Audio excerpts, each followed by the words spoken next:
Discovering your true self through reflection. You sit in a quiet room. No phone, no noise, just the still hum of your own thoughts. Most people would call this boredom, but some, just a few, call it the doorway to something deeper. The question arises, not the loud one, like what should I do with my life, but the quieter one, the one we usually run from. Who am I when no one's looking? Carl Jung believed that your true self isn't what you show to the world. It's what remains when everything else is stripped away, your titles, roles, and masks. And the only way to meet that self is through reflection. Not surface-level thinking, but silent, brutal inner seeing.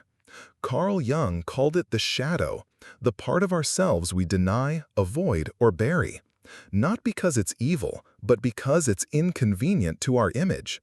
The shadow is the anger you pretend you don't have, the fear you laugh off, the envy you cover up with fake support.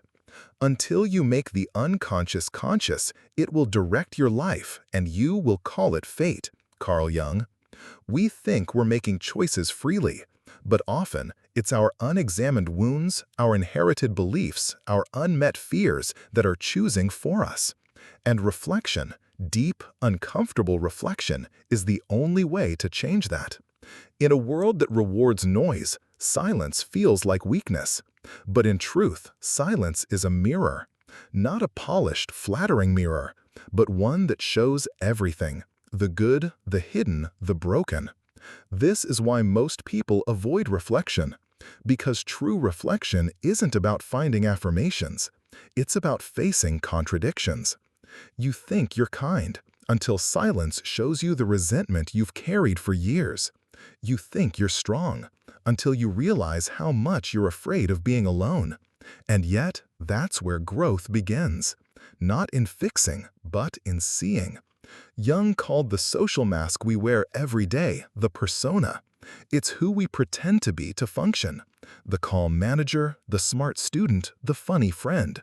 But the longer we live through this mask, the further we drift from what's real. The privilege of a lifetime is to become who you truly are. Jung. And yet, most people never even begin that process. Why? Because the journey inward is solitary. No applause, no validation, only doubt, discomfort, and if you stay long enough, clarity. There's a difference between thinking and reflection. Thinking wants control. Reflection allows chaos. Reflection doesn't mean analyzing everything. It means watching what arises when the world stops watching you. The anger you feel when no one's there to blame. The sadness that appears when the distractions are gone. The longing you didn't even know was there. The more you allow this, the more your true self reveals itself.